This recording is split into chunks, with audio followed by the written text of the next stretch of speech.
بۆ پەردەپۆشکردنی شکستەکانی جارێکی تر شاسوار عەبدولواحید باسی خۆپیشاندان دەکات، بەڵام ئەم جارە هێندەش پرس بووە بانگەشە بۆ خۆپیشاندان دەکات لە کوردستان دژی دواکەوتنی موچە.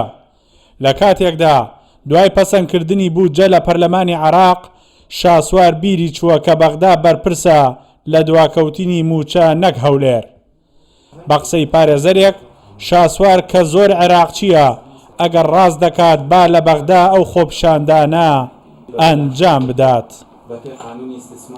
ئەو لە نەتیجە هاوڵاتی عێراقیە و زۆر جار دەبینین لە دەرگای دادگای باڵای فیدرالی ئەدات باشتر وایە وەکو لایەنە یاساییەکەوە ڕەگەزنامە عێراقیەکەی بەرز بکاتەوە لە ساحەی تەحریر و لە ئەنگرەکانی ببا ساحەی تەحریر بە زمانی پاراوی کوردی بڵێ من عێراقیم و بەپێ دستوری عێراق مادەی 14 بێ کە مەبدەئی مواتەنەیە دەبێت ئەو دروشمانە بۆ حکوومەتی دایک یا حکوومەتی فدرالیە بەرز بکات بڵێ وەرە ئەمە حقوق و واجیباتمان لەناو دستوری عێراق و ڕەگەزنامەی عێراقی دەستنیشان کراوە.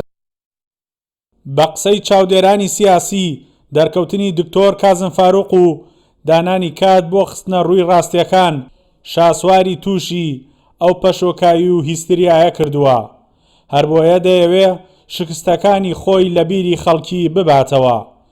بەرپرسێکی پارتی لە سلێمانی دەڵێ ئەگەر شاسوار ڕاست دەکات کە بۆ موچە خۆپیشاندان دەکات با لە بەغدا بیکات، ئێمەش گلەیمان لە دواکەوتنی موچە لە بەغداوە هەیە، بەڵام شاسوار وەک هەمیشە مزایەدە دەکات.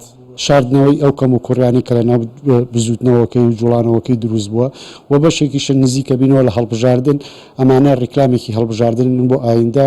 ئێمەش وەکو پارتی دموکراتی کوردستان داواکاریمان ئەوەیە کە بوجە و موچە لە کاتی خۆی لە دوای پەسەندکردنی پرۆژە یاسا جێبەجێ بکرێت. فێڵەکانی شاسوار و حیزبە پۆپۆلیستیەکەی ئێستا زوو بۆ خەڵک ئاشکرا دەبن، چونکە هەر جارێک تەنگی پێ هەڵبچنرێت داوای خۆپیشاندان دەکات. ئەمەش لە ڕابردوو بە ئاشکرا بینرا کاتێک داوای قەرزە کەڵەکەبووەکانی لێکرا لەلایەن حکوومەتەوە، کاتێکیش خاوەن پشکە مافخوراوەکانی چاڤیلاند داوای گەڕانەوەی مافەکانیان دەکرد شاسوار لایەنگرانی هاندەدا خۆپیشاندان بکەن. بەڵام بیانۆکەی ئەم جارەی زۆر لەوانەی جارانی لاواسترە، چونکە پێشتر هەر خۆیان بوون داوایان لە بەغدا دەکرد موچەی فەرمانبەرانی هەرێم بخرێتە لای حکوومەتی عێراقی.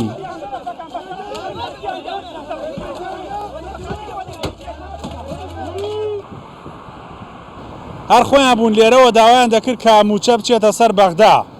ئێستا کە بەغدا بەرپرسە لە دابینکردنی موچە، شاسوار و حیزبەکەی دانەوێت لە کوردستان خۆپیشاندان بکەن. بیریان چووە کە ئێرە کوردستانە و دەبێ خۆپیشاندانەکەیان ببەنە بەغدا، لەوێوە داوای دابینکردنی موچە بۆ فەرمانبەرانی هەرێمی کوردستان بکەن.